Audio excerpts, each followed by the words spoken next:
Good morning from Sanur. Today I'm going to walk along a road that I've driven along a lot, but never actually walked the whole distance of. So I'm going to do that today. It's called Jalan Batur Sari. A lot of people who live here are very familiar with this road because it's a really long road that sort of connects one part of Sanur into sort of Renon and Desa and that sort of thing. I'll start off by showing you what happens in the mornings. You get these little warungs opening up. Hello. And yeah, they've got little they've got tempeh and they've got the veggie. Ada Tahu. ada papaya. Ini apa, Bu? Yang ini? Loba. Iya. They've got little radish, got cakes, traditional cakes and market stall type cakes there. Those sorts of places, they're all up and down here. Oh, someone's selling coconuts. Those sorts of places are all along this road. They're actually all around Indonesia, really, at earlier times of day. The thing about this road, it's a road which extends from the main Pandai Putri supermarket on the west side of the bypass and goes up to a place called Intaran. Now, you might have seen some local people on the beach sometimes. They might be wearing black and red, and they'll wear shirts that on the back of it might say Desa, adat, Intaran. And what that means is the Intaran traditional village, and that's what we're in at the moment. And that village extends all the way to the beaches of Sanur, anything south of Pantai Segara Ayu. So the traditional village is sort of headquartered, and the main temple is in the direction I'm headed today. Now, why is that important? Well, as I've said in previous videos, as the rain just starts to come down a little bit, as I've said in previous videos, there is a difference between the traditional village system and the government system of administration. So all the community members, all the Balinese community members are part of the Desa adat, and they get there and vote on things and decide on regulations for their village and how the ceremonies are going to proceed and that sort of thing. But they're also members of the community of Greater Indonesia, and so there are villages associated with the formal government structure as well. So what does it mean? Well, it means these Desa adat have great power, real power. They have the power to do a lot of things which in most societies you wouldn't really see. Not in a bad way, in a good way. They help shape the community. And if something's going wrong and you don't feel like you want to talk to the police, the Desa adat, or even at a more local level, the Banjar, which is more of a very small community level, may be able to intervene and help out. You know, let's say you've got a rowdy neighbour. You're probably not going to go to the police about it. In fact, the police won't do anything. They won't in most countries. If you've got a bit of a rowdy neighbour who's a bit noisy, if you've got these sort of social problems, talk to your Banjar and they might be able to assist. This road is not the not the prettiest road to walk down and not the most comfortable road to walk down because there are no footpaths. On the west side of the bypass, there are very few roads that come with footpaths, and what you do, you'll find that I'm probably within, I don't know, 20 centimetres of these bikes coming past, and they're coming past pretty fast. So if you don't like that, you wouldn't want to walk along here. I don't mind it. You can come along here in a bicycle pretty easily. If you're staying on the east side of the bypass and you want to come up here for a ride, that's very easy. Like down that little alleyway there, that goes to Rapat Beris, those rice fields I've talked about quite a few times, which is like a must do, in my view, a must do if you like the sort of, the really sort of chilled out, relaxing thing where you don't really have to do anything. I love that place. The weather today is really interesting. It's one of those bright sunny days here in Sanur, but a big storm cloud has just rolled across. It's like, you can tell that it's just one of these passing ones over there, because if you look in that direction, beautiful, beautiful blue sky. The past week has been, or probably 3 weeks has been just beautiful weather. We had one big storm overnight a few nights ago. That wasn't a big deal. This bit of rain here is nothing. Someone's died here, and yeah, someone's died. They're going to have a Naben ceremony, it looks like, and they'll put the body up there, and usually in this area, they are paraded, walked down to the beach, down to Pantai Karang, where the body will be cremated. This is another place which I find to be amazing. It's called Batur Sari Grosir. I almost never see foreigners in there, which is crazy given this area is filled with a lot of expats. That place is dirt cheap for a lot of products, especially if you're doing bulk purchases. But even like if you want to buy a slab of Coke, for example, it's dirt cheap there, like really cheap. Cheaper than the supermarkets. Now maybe those expats have got a cheaper place than that. I don't know. But I find that place to be really, really cheap. It's funny because the supermarkets are packed, but that place is only packed with locals. Very, very cheap for just, I mean, what we could say is more your stock things, you know, your stock things, the things that don't really expire, that can sort of be kept for a long time in your warehouse or whatever. So a lot of warungs around town will go there to buy their stock, like indoor meat or their Cokes or their tea or their coffee. Like you can buy massive amounts of coffee there. Another warung. All different dishes you can buy there. You can get it already pre-packaged into a nasi kuning. Nasi kuning means yellow rice, but it doesn't just mean yellow rice. If someone says nasi kuning and they're talking about a meal, they're talking about what most people will be familiar as nasi campur. But in other parts of Indonesia, you don't really use the word nasi campur to mean that. In Bali you do, it's a little bit strange. New places just opened, Warung Girls Bar and, Girls Bar and Resto. Warung Girls Bar Bounce. Girls Bar and Resto Bounce.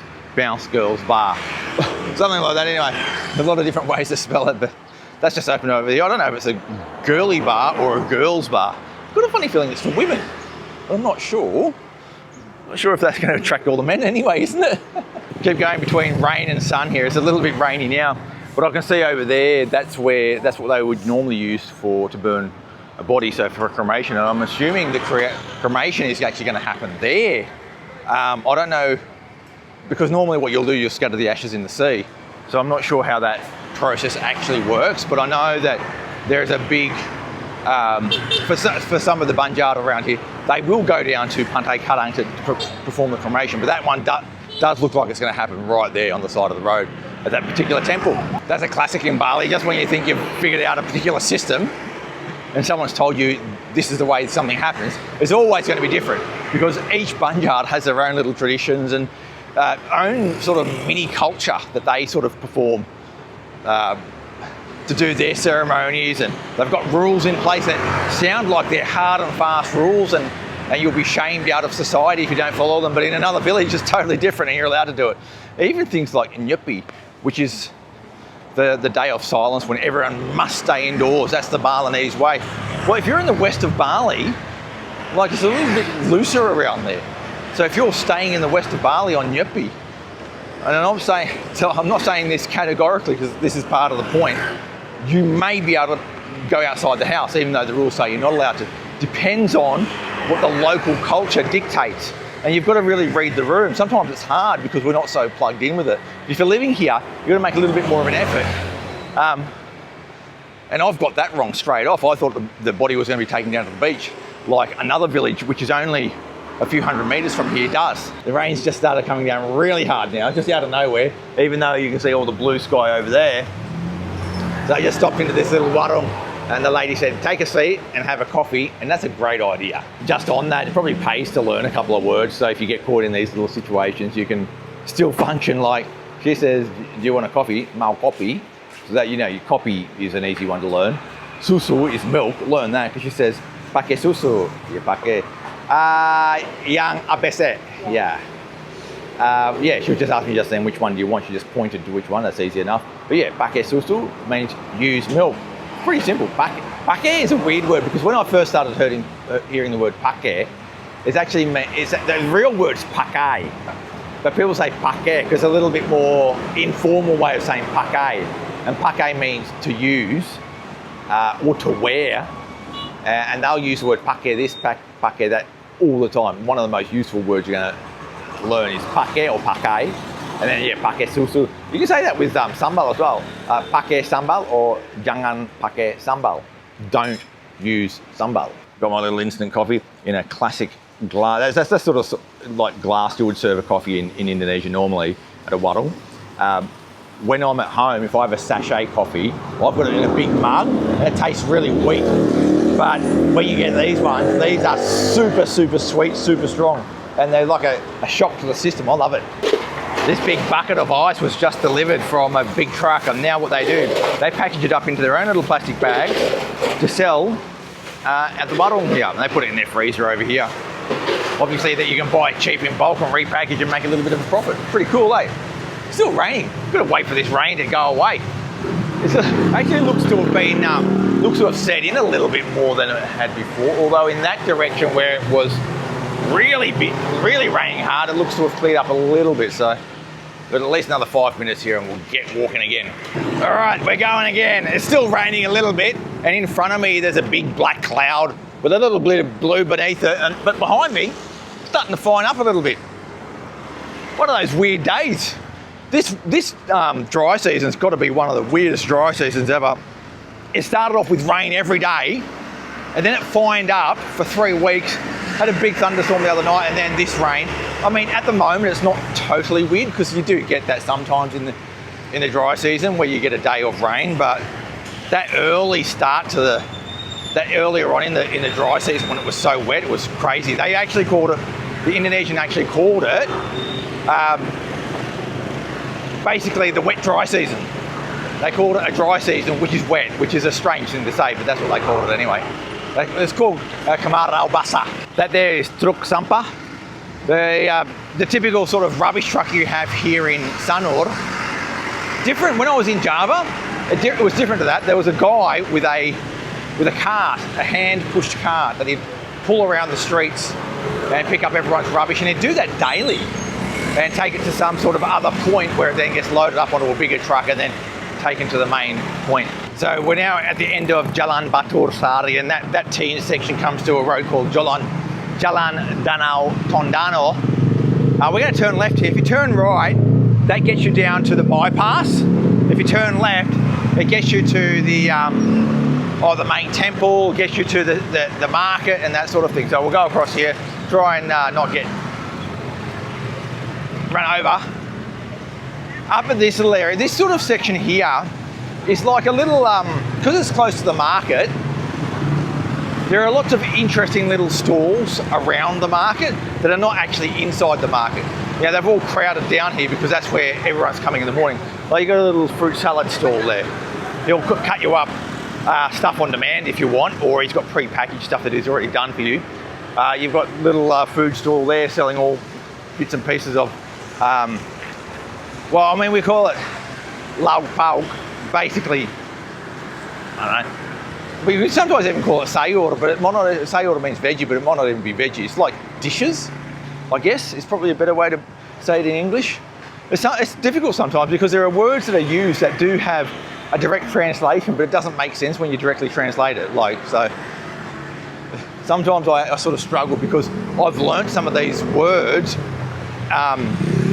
Like for example, a sayur like that, I mean, we don't sort of buy food like that in Australia, so for me to know what the word would be in Australia is quite difficult.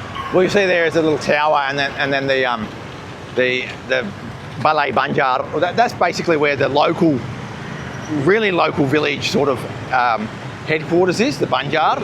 That's smaller than a Desa, which is a real proper village. I will go up that road just in a sec, but I'll show you down here. This is a really crazy intersection because everyone is coming down to the market, which is down here. And this is Pasar Intaran down here. But what you'll see is alongside lots of cool places to buy bits and pieces and food and that sort of thing.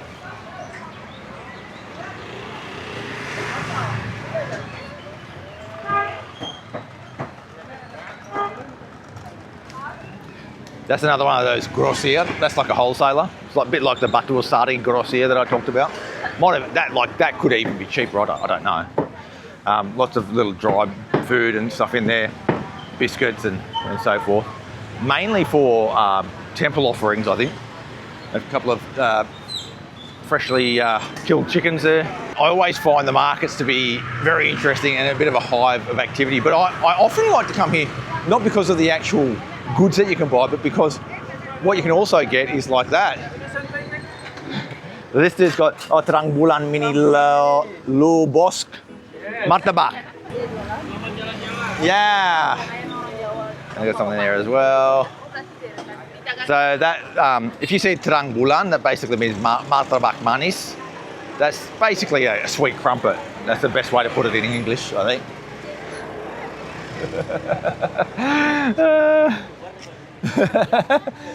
Picking content. Anyway, getting back to the story. Down here, this isn't even the proper market. But the proper market is inside, yeah, not sort of these outside stalls. I guess you could call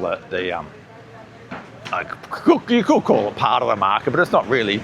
It's sort of what happens is that you get the market being built in a building, and then around the outside, shops spring up to take advantage of the fact that everyone comes here. That's what happens here. So I'll show you.